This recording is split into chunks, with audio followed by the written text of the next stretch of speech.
Hey everyone, my name is Laura Ann Allen, and I am so excited to share with you a topic that we're getting ready to dive into reading this book. So, let me get my podcast microphone.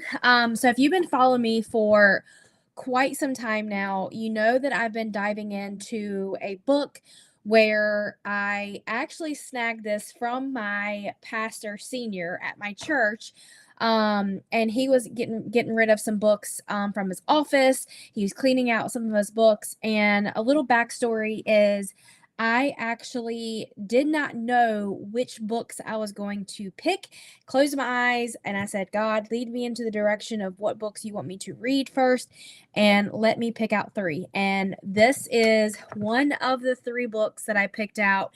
It is called A Savage Christian's Guide to Life by Tracy D. Lawrence. So I wanted to just come up here because I've been going live for quite some time now. And as I am going live, one of the things that I truly do love is just learning more about digging into the word, learning more about the word, and, just honestly about Christianity and leaning into my faith. And so, how exciting is this? I'm actually going live right now, currently in my YouTube channel, and then also going live into my Facebook page. So if you're watching, say hello.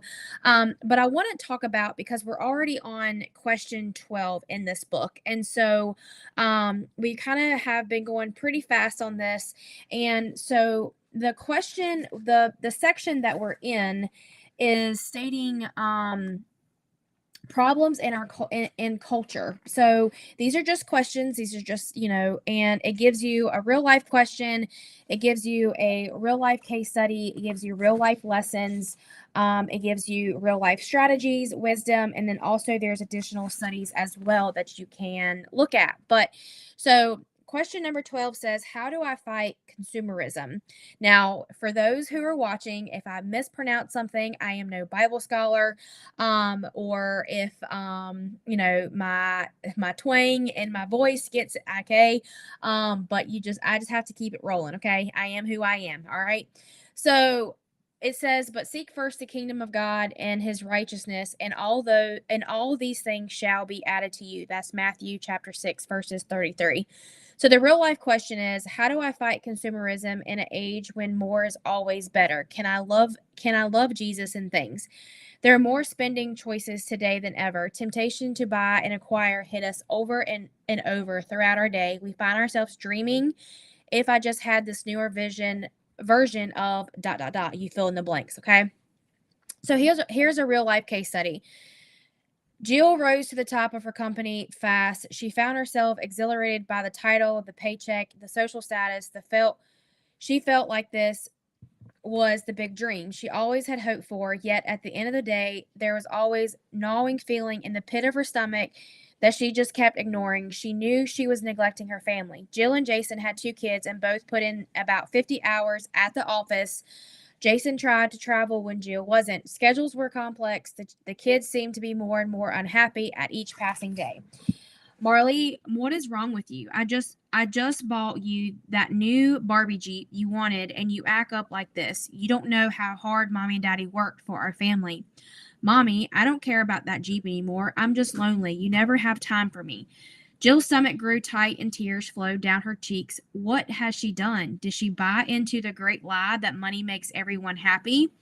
Sweetheart, Mommy knows that she hasn't had time for you. I promise it's going to change. I'll see if my boss will take me off the travel team for a few months. Today it is easy to buy into the mindset that looking good and having everything leads to a fulfilling life. Unfortunately, the church has not escaped Unfortunately, the church has not escaped this mentality. Think for a moment about the families you know in your own church. Do you feel consumerism has gotten a hold of Christians just as much as the world? Christians know that a fulfilling life is not found in material things, but our culture bombards us continually with another message. We live in a time when shopping is now a pastime. Prom night costs around $500. Kids drive brand new SUVs. as their first carb, and parents cannot seem to keep up with the demand no matter how many promotions come their way. Yet, even though children have more material than the past generations, they seem to battle depression more than ever. Why are we buying into the belief system of consumerism? Number one, do you feel like you have bought into the lie that more is always better? Why or why not? How do you protect yourself from falling into consumerism as a way of life? Well, from my own experience, I kind of did in my past. I really did. Like I always thought, got to have this brand and this brand, and I got to look this certain way because that's what's in style. And I do keep up with fashion. Don't get me wrong. I love fashion. I love clothes. I love accessories, shoes. Just ask my husband. Um, I do love to keep up with my fashion. However, since being a stay-at-home mom, I've had to really adjust on wearing the same thing over again. Okay. I used to be the person that bought a dress, wore it once, and did not want to wear it again.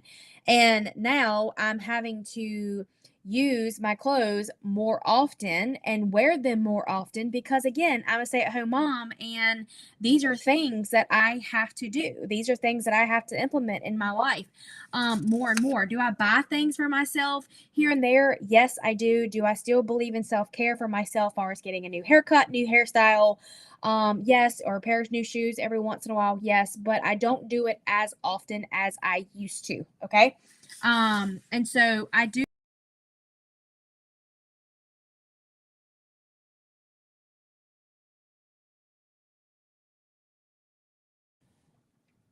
I've unfollowed certain things on my Instagram because, I was started like going there and, shopping more and more. And of course, social media is smart. Okay. Advertising smart. Marketing is smart.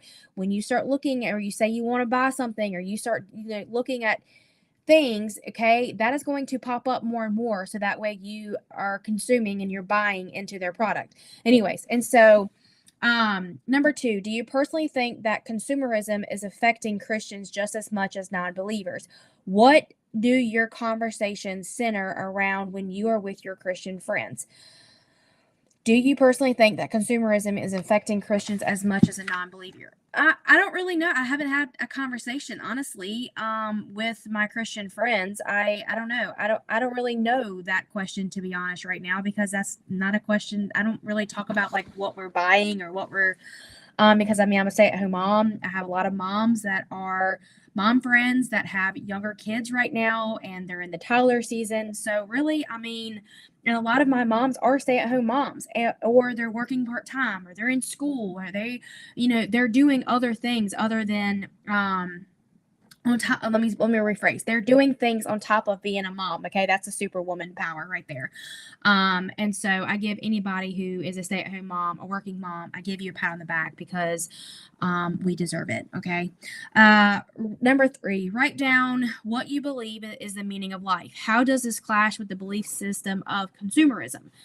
I think this question can go both ways, but I think honestly, as the meaning of life is it's getting different for me. The older I get, the more and more that I want the small things, the more and more that the joy of my son playing outside and him laughing and hearing him laugh, like that's the joy in my life right now. A pair of shoes will fulfill my joy for maybe the one outfit that I wear it with, but that goes away, and so I think for me, I personally, that the meaning of life is cherishing the small moments, cherishing what we have currently, because as a family and as I walk through this life, there has been challenges in my life and our life as marriage and parenthood, and being first time parents. And one of the things that I will say is that I do sometimes,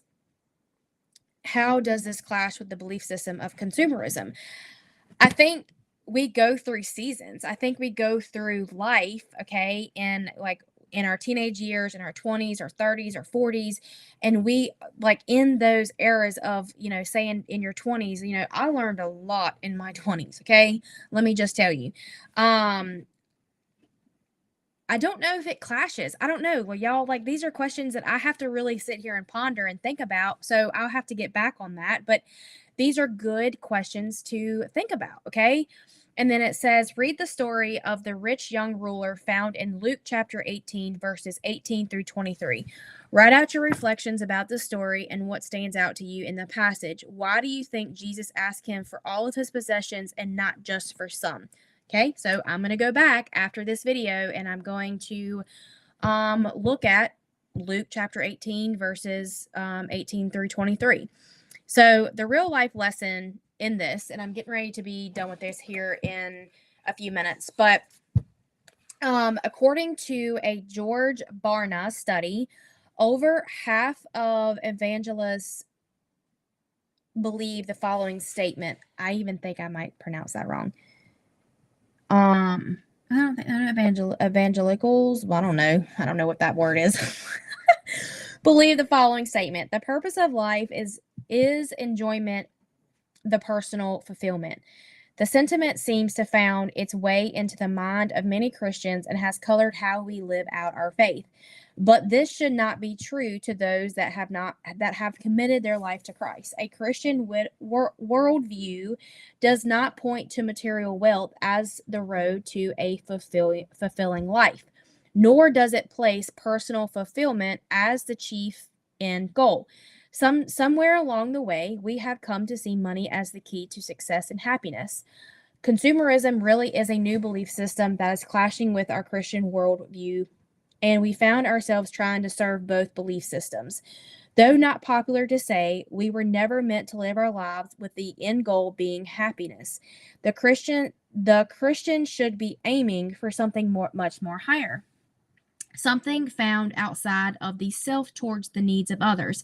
But unfortunately, many Christians aren't convinced that money can't buy happiness. Sometimes it is easy to think that if I could just win the lottery, my problems would be over.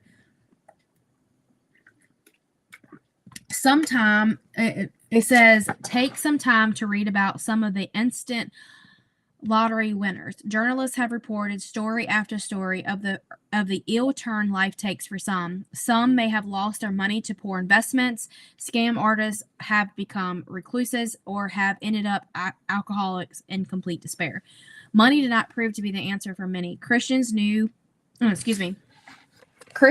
to know that there is nothing wrong with working hard and improving the life of your family. Naturally, we desire to give our kids what we didn't have, but wealth should never consume our life goals. I do believe that.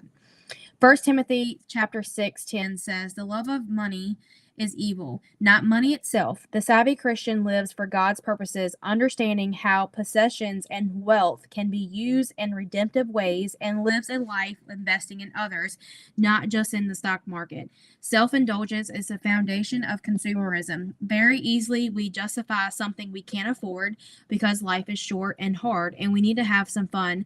The fact is, the more we possess, the worse off we can be when it comes to pursuing a meaningful life. Possessions have a tendency to possess us if we let them. That is why God shows us that excuse you, Millie. Sorry, my dog just burped. That is why God shows us that he is jealous, that he is a jealous God. That is why God shows us that he is a jealous God. Anything that competes with our relationship with him can harm us. We can choose things very easily as our false god or idol. The first commandment says, you shall have no other gods before me. His jealousy isn't a selfish, self-serving kind of jealousy. Our God knows what we need and what is best for our relationship with him. He cares about our well-being. Real happiness is found living for God's higher purposes in right relationships with him and others. We have to be brave and challenge society's myths such as consumerism that try to shape and even destroy the life God intended us to have. So the real life strategies about this says, think about what you really treasure and see if you feel materialism is negatively affecting your relationship with God. Protect your relationship with God above all things. Make sure you're investing your life in the kingdom's work, not just the material world. Find time to be grateful for all God has given you. Gratitude is a great cure in overcoming selfishness. Make sure you examine your motives as you pursue your career, work, and financial reward. Put relationships above possessions. So here's the real life wisdom, and this is by Chuck Colson. Okay, so this is something that he said, not me. Okay, the truth is that happiness demands far more and far less than the sum total of our possessions and pleasures. What we truly long for isn't boundless riches. What we desire is a sense of significance and a value of human dignity. And then it goes into additional studies. So if you're wanting to study more about this, it gives you, again, resources on this. And yeah, so again, everything that I just read, it's not my words. It's this book's word. Okay. So I don't want anybody to come after me saying, oh, you're copywriting. No, I'm not. No, I'm not. Okay. I literally am reading from this book, and I'm just sharing this with you because it's interesting, because I actually don't know if I paid attention to Luke chapter 18, verses 18 through 23. So I'm gonna go back, because that scripture now is like, okay, I need to go back, and I'm going to evaluate that story and see what I get out of it, and that's the thing about studying the word. That's the thing about looking into the word, is you are literally, I mean, the word is there. Like, it's there for you to read. It's not there for a Bible just to sit on your desktop or sit on your counter or sit in your drawer and never open it. Like, sometimes I think we got so used of scrolling on this and reading what is on this, and getting so consumed into this, that we forget that this is also, this is true. This is true. This is true word, and it's incredible to learn, and every time that I open it, I learn something new every single time. And so thank y'all so much for joining in tonight. I will be doing more of these. Again, we still got lots of more questions to go over, but also real life case studies, strategies, and things like that through this book. So again, I would love your feedback. If you've been enjoying this book, please message me or comment below in this live. I really love some feedback. And if you're going to be a negative person, I'm just going to hit delete. Okay. I'm not going to have that in my space. Okay. No negativity here. Okay. I'm trying to be positive. And we got this. Okay. So anyways, y'all have a great day, great evening, whatever time zone that you're watching this from. And I